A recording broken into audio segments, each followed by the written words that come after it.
todos. Sou Marco Cortes Parisi, acadêmico de Direito da Unicamp Santiago. O tema proposto no nosso vídeo é o discurso de ódio nas redes sociais na atual situação política brasileira, embasado na obra de Waring, A Luta pelo Direito.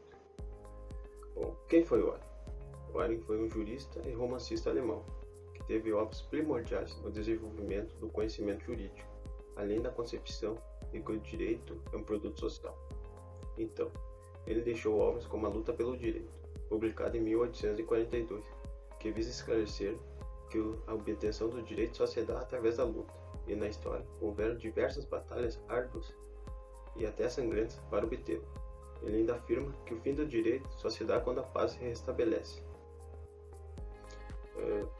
Ele relata ainda, na introdução da sua obra, que o direito é o trabalho árduo, e não só do poder público, mas de toda a sociedade e população em geral. Ele também ressalva que o direito é uma força viva, e a justiça ela é sustentada por uma mão pela balança e na outra mão pela espada. Na balança seria o peso do direito, e a espada para defender o direito. A balança sem a espada é a impotência do direito. A espada sem a balança é a força bruta. Portanto, ambos se complementam. Além disso, o livro é estruturado em 5 capítulos, sendo que ele explica os sentidos do direito. Um deles é objetivo, que são preceitos jurídicos ordenados pelo Estado, e o outro é subjetivo, que é de caráter individual, o qual ele se aprofunda mais na sua obra. E por fim, ele termina sua obra dizendo que no momento em que o direito renuncia à luta, ele renuncia a si mesmo. Olá pessoal, nós vamos falar sobre a intolerância e o ódio nas redes sociais, principalmente no que se refere ao nosso atual cenário político. A intolerância e o ódio são o que mais se tem visto e disseminado pelas redes sociais nos últimos tempos, principalmente o que se refere a questões políticas. O Brasil encontra-se dividido entre 2 polos, direita e esquerda, os coxinhas versus os mortadelas, que são os defensores de Lula e os apoiadores de Jair Bolsonaro. O respeito e opiniões contrárias não existe mais, restando apenas ataques mútuos. Não há debate de ideias, mas sim ofensas e defesas. Na maioria das vezes, irracional de um posicionamento político, um ambiente de intolerância que nos remete a tempos de barbárie. Há mais de 50 anos, após a filósofa judia Hannah Arendt desenvolver o conceito da banalidade do mal para compreender as práticas do nazismo como fruto da aceitação passiva de homens e mulheres comuns, pode-se afirmar que no Brasil do século XXI vive-se tempos de banalização do ódio. Liberdade de expressão não protege ódio. Ainda que seja utilizada por muitos como argumento de defesa de certos tipos de discursos de ódio, cabe lembrar que a liberdade de expressão não é absoluta, como ressaltam os próprios padrões internacionais sobre o tema. A liberdade de expressão não pode ser guarda-chuva para discursos que estimulem e incentivem a violência contra grupos específicos, nem pode colidir com o direito de outras pessoas. Que a banalidade do mal não triunfe sobre nós. Que o ódio partidário não seja um sintoma de uma doença que nos acometa enquanto sociedade. De onde vem essa intolerância? De onde vem essa maldade? De onde vem todo esse ódio, essa falta de empatia pelo próximo? Onde se coloca um partido político acima de tudo e todos, acima da moral, acima do respeito ao próximo.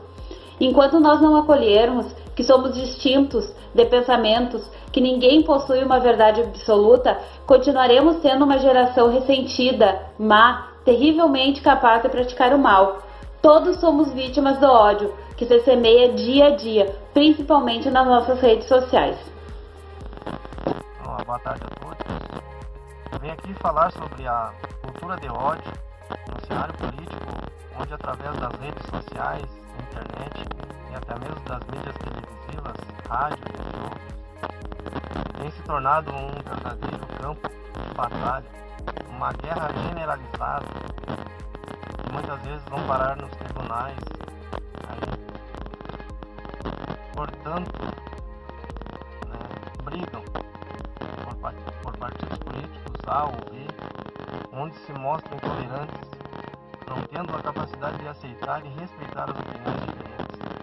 Com isso, disseminam o ódio, injúria, calúnia e difamações, que em nada contribuem para a melhoria desse cenário. Enfim, enquanto brigamos, esquecemos-nos que somos um país democrático. O poder emana do povo, que por maioria absoluta escolhe os seus representantes, para gerir os fins e as finalidades em benefício da sua nação, cujo lema da nossa bandeira é ordem e progresso. Como dizia Jean-Jacques Rousseau, o homem é bom, mas os seus interesses o corrompem, tornando-o mal. Então, devemos ser mais tolerantes uns com os outros, pois a mudança está em cada um de nós. Bom, escolhi esse tema por ser um assunto de extrema relevância social e por ser pertinente ao livro A Luta pelo Direito. As redes sociais se tornaram um meio mais utilizado para as pessoas socializarem e expressarem suas convicções na era atual. Do mesmo modo que a internet tornou mais prático a conexão entre as pessoas, ela também trouxe muitos problemas, como a proliferação de notícias falsas. Não obstante, virou um lugar de embates políticos, aumentando a intolerância contra as minorias. As pessoas aproveitam do conforto do lar para abusar do direito de se expressarem, atacam, xingam e ofendem os seus pares. Ante o exposto, o presidente Trabalho irá falar sobre os direitos e deveres no exercício da liberdade de expressão, dando ênfase ao princípio constitucional da dignidade da pessoa humana. Antes de tudo, é preciso entendermos o espectro político brasileiro. Nós tivemos uma fase turbulenta nas últimas eleições, com o surgimento de um candidato de direita com discursos inflados e ideias conservadoras, com a promessa de combater a corrupção e os erros dos governos de esquerda anteriores. Desse confronto, ocasionou uma polarização na população, negros contra brancos, discursos classistas, o machismo, a misoginia, a homofobia e a xenofobia. Segundo as definições, o discurso de ódio refere-se às palavras que tendem a insultar, humilhar, denegrir a imagem das pessoas em virtude de raça, cor, etnicidade, nacionalidade, sexo, religião, ou que tem a capacidade de instigar a violência contra tais pessoas. O texto constitucional não tem uma definição clara sobre o princípio da dignidade da pessoa humana. Ele reconhece os direitos do ser humano como um direito universal.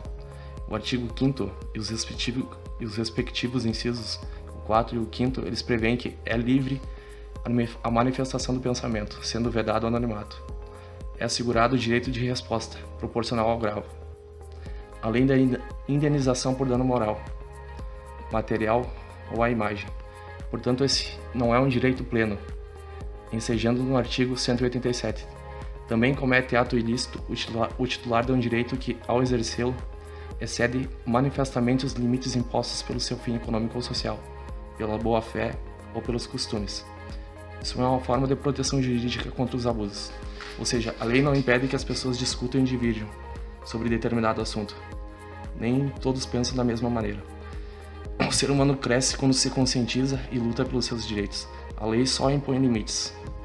Bom, dando prosseguimento ao trabalho aqui. Segundo os relatórios do SaferNet, um site especializado em combater os crimes cibernéticos, que conta com o suporte do Ministério Público e a Polícia Federal, segundo relatórios deles, recebeu 13.999 denúncias de discurso de ódio no Facebook e no Twitter.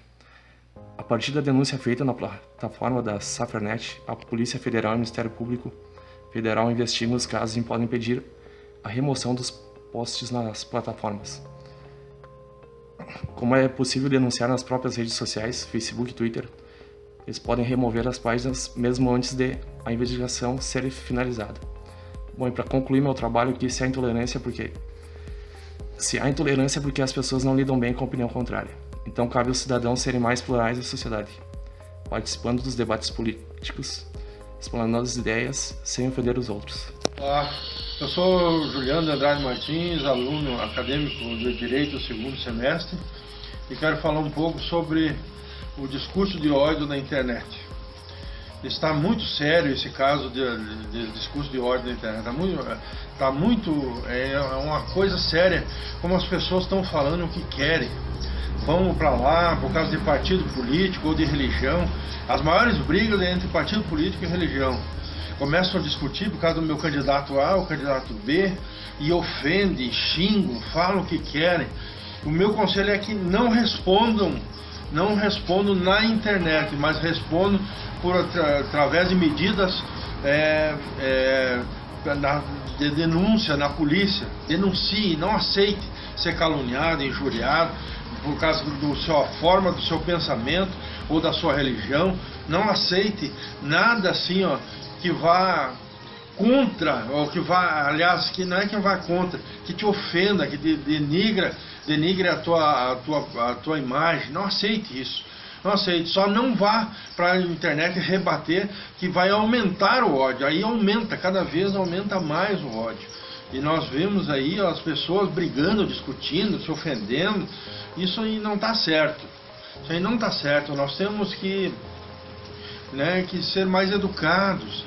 Está precisando mais educação para o povo, está precisando mais cultura, está precisando as pessoas não lutar, não ofender as outras. O problema é a ofensa. A pessoa tem liberdade de expressar o que pensa. Tem, a Constituição nos dá essa liberdade, no artigo 5º, nos dá esse direito de expressarmos o que pensamos. Nos dá, é o livre, nós temos esse direito, mas não podemos ofender os outros. Usar palavras de calão, palavras de contexto grotesco, não podemos fazer isso. Vamos confiar mais em Deus e agir de uma maneira melhor.